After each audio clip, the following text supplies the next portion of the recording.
I clocked out at 12:17 a.m., the kind of late where the parking garage hums like a refrigerator and your footsteps sound like somebody else's problem. I rounded a concrete pillar and two shadows stepped into the light between me and my Honda, and the tall one said, polite voice with sharp edges, "Evening, ma'am. Stolen vehicle report. Fits your car. Let's see some ID." I lifted my hands. Calm voice. "I save for angry families. I'm Dr. Maya Ellison." ER decals on the mirror registration in the glove box. The shorter one drifted behind me with that lazy smirk and a hand parked on his weapon like it was a pet. "Decals are easy to fake where I grew up," he said, and I felt the track tilt like a ride I didn't buy a ticket for. I told them I'd reach into my bag. Slow. The tall one scraped out a smile that never reached his cheeks. Where I'm from, folks who talk smooth usually have somewhere to hide. Then the slap landed, loud, like a dropped book. My phone skittered. The screen cracked like thin ice. The shorter one laughed. The cuffs cut my wrists, and I said the only line I had left steady and quiet, so fear would sit. "You're making a mistake. My husband will see this. He doesn't miss." The short one rolled his eyes. "Oh yeah, what is he? A YouTuber? Army sniper?" I said. "Staff Sergeant Noah Reed." The bulbs hummed overhead. A camera watched that would later be labeled malfunction. Funny how memory breaks in all the same places when people with badges want it to. They told a story on paper the next morning, resisting arrest vehicle theft, necessary force, while I learned how to breathe through machines, rib fractures grinding when I tried to move, swelling in my head, pressing everything I know and love into the same small hot corner. Nurse Lena Park squeezed my husband's forearm and said the words quietly, because truth is heavier when it's real. "Noah, these injuries don't look like a fight. They look like a beating, and there's a sedative in her labs that isn't ours." Dr. Priya Narayanan walked him through the odds, slow and honest, and Noah nodded, the way soldiers nod when you hand them the weather and they drive anyway. I don't remember much from those days, just a dark hallway, a palm on my wrist, a voice saying I'm here, May, I'm right here, and the kind of quiet that only happens when love is standing guard. Names came later. The tall one was Officer Brent Keller. The smirk belonged to Officer Lucas Doyle. Their boss was Chief Harold Brackett, who would call the corrupted footage unfortunate Detective Colin Marks was the magician who could lose evidence like it was a spare sock. Sergeant Dan Mercer shuffled assignments like a dealer at a crooked table.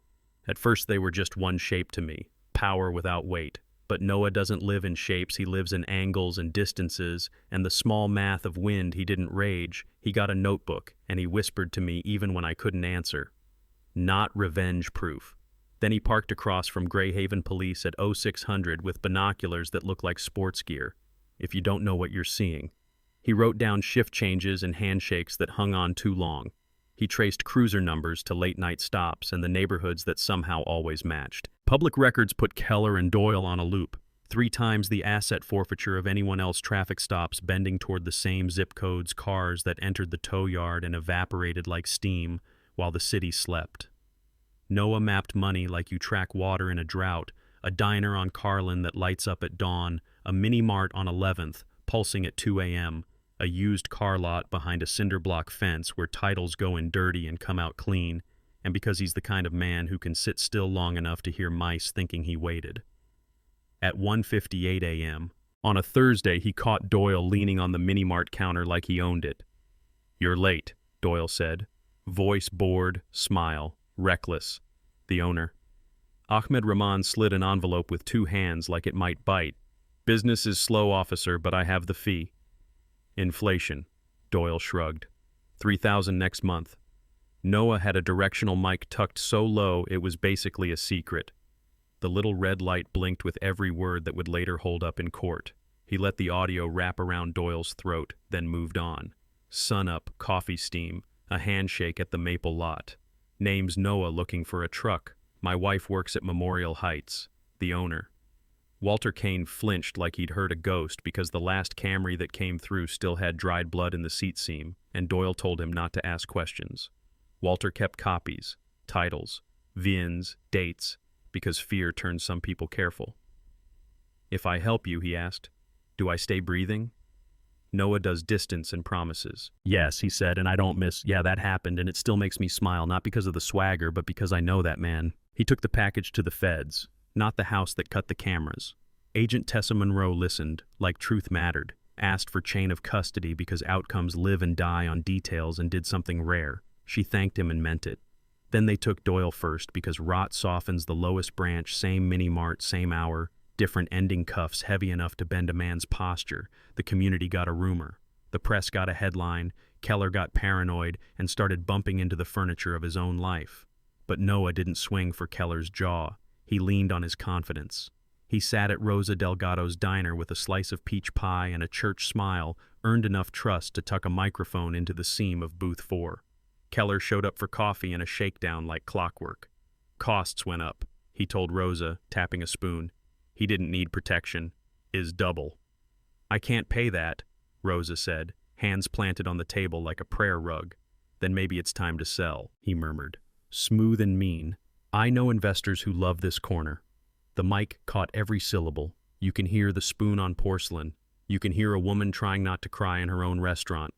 That audio joined Walter's VIN folder, which joined Ahmed's envelope, which sat beside 2 months of GPS logs that placed Keller and Doyle on the same block as the same victims at the same wrong times when Agent Monroe sat Keller under that buzzing light and laid out 8x10 photos like playing cards. Bruise patterns that don't happen in a tumble wrist. Burns that scream twist and drag, a lab report flagging a sedative. My hospital doesn't stock. He went for the script. She fought us, reached for my weapon. We had to control the situation, and Agent Monroe didn't raise her voice. She just connected dots. Keller had been pretending we're stars.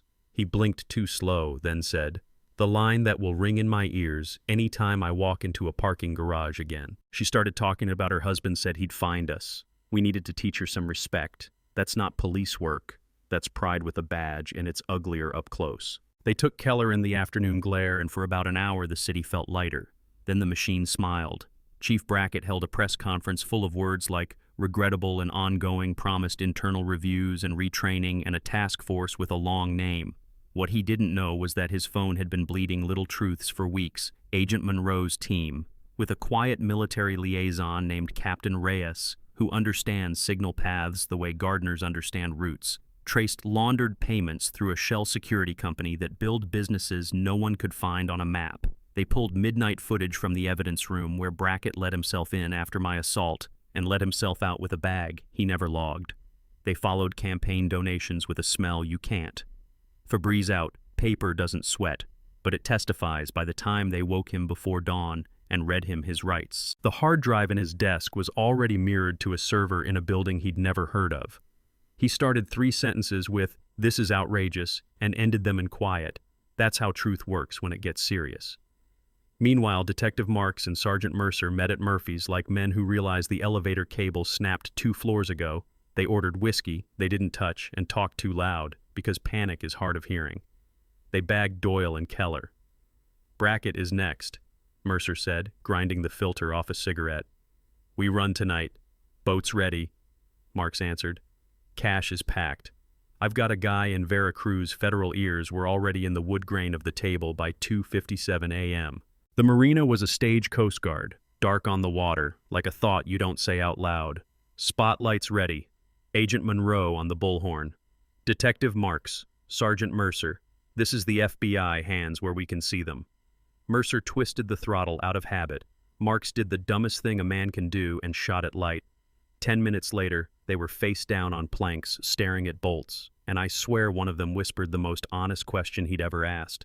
How did they know everything? Because we wrote it down, because the neighborhood hit record, because truth loves a team. Somewhere in those weeks, I surfaced for real. Not gasping movie style, more like swimming up to the top of a lake and blinking at trees you recognize. Noah sat beside me and read a list. Doyle, Keller, Brackett, Marks, Mercer. Then he didn't say 1 down, 2 down, he said, "You're safe." And a piece of me that had been waiting in the dark sat down in a chair and breathed out. He told me something else. I needed more than morphine. "You were brave, you were calm, you did everything right. Their story doesn't get your name." I kept that, tucked it behind my ribs where the ache learns to live. We started going to hearings together because sometimes healing wears a suit. Your back straightens when you share a bench with the people who stood up for you. The sentencing day felt like Sunday, wood and flags and cameras that promised to behave. Families behind us, some who lost sons, some who lost years. Rosa in a blue dress with a button misaligned because her hands were shaking. Ahmed, with his wife's fingers laced to his, like a rope. Walter standing like he expected somebody to shove him. The judge spoke the way people speak, when words are tools, not weapons. Civil rights violations, RICO, obstruction, extortion, attempted murder, life stacked on life numbers that mean you celebrate every birthday under fluorescent light. When it was my turn at the podium, I didn't do poetry, I did simple. I believed the rules would keep me safe. I was wrong. I also believe a city can look at itself and change on that. I'm choosing to be right. You know what I mean? Change didn't arrive like a marching band. It showed up like repairs, federal oversight, first a new chief who talks less and listens more, a civilian review board with teeth instead of postcards, a policy that says a body cam that malfunctions costs somebody a job, a victim compensation fund seeded by seized assets. Because if dirty money hurt us, clean money should help us. Officers with quiet courage started saying yes to testifying. Business owners started saying no to envelopes. The city posted a number that doesn't route back to someone's cousin. We didn't fix everything. We didn't fix most things. But the air shifted a degree, and you notice that even if you pretend you don't, Noah went back to duty with a new specialty, teaching how to build cases that survive politics and time. I went back to work slower than I wanted because brains insist on respect. The first night I ran triage again. I cried in the supply closet because a suture kit smelled like last year. Then I walked out and told a scared teenager he was going to be okay, and that was the truest thing I said all day. We built a small foundation with Rosa and Ahmed and Walter on the board, because who better to guard a door than people who know what it's like to be shoved through one? The sign says Greyhaven Justice Project. We help families document injuries and records, hire a lawyer who returns calls, file complaints that don't end up in a drawer that locks itself. There's a garden now outside the hospital, not fancy, just a rectangle of quiet, with a little plaque that says, "What I believe without apology, justice is possible when people refuse to accept injustice." I don't feel like a symbol on that bench. I feel like a person whose life kept going, and honestly, that's all I ever asked for: a regular morning coffee that doesn't taste like burnt rain, a hallway where the lights don't buzz like flies. People hear this story and some say, "See, the system worked." Others say, "It worked because you had a soldier and a microphone." Both can be true. It matters to have a neighbor who hits record when a man raises his voice in a diner. It matters to have an agent who gives up a weekend to comb spreadsheets. Nobody else wants to touch it. Matters that a city gets angry in a way that isn't just loud but lasting. And yes, it mattered that my husband knows how to breathe slow and aim at the right thing. But hear me. I don't want a world where you have to marry a sniper to get a fair hearing. I want a world where a nurse's note is enough, where a woman's word doesn't need a choir to sound like a song, where a chief can't throw a switch on a camera and call it weather. Maybe you disagree with some of that. Maybe you think federal oversight goes too far. Maybe you think we dragged an entire department when most officers pin that badge on with a prayer and a packed lunch. Maybe you think Noah should have handed everything off on day one and never lifted his head from my bedside. Maybe you think he waited too long to go to the feds or took risks the rest of us shouldn't take. Yeah, say it. I want to hear it, because arguments can become plans. If we keep them honest, we can talk about training and pay and who gets promoted for what.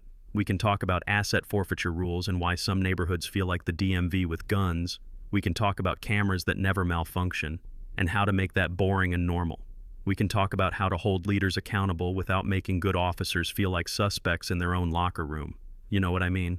If you stayed with me this long, tell me your city and the time where you're watching. Tell me if you've sat in a booth that turned into a courtroom. Tell me if a camera saved your cousin. Tell me if you wore the uniform and had to share a shift with somebody who scared the truth out of you. Tell me what justice looks like where you live. Is it policy? Is it neighbors who show up? Is it a number that rings to a real person? Hit. Like if you believe respect runs both ways, not just downhill, and subscribe. If you want stories that don't stop at outrage, but keep going until we get outcomes, drop your take below. Tell me where I got it right or wrong, and what you'd change first if the pen was in your hand. I'm Dr. Maya Ellison. I'm still here and I'm listening.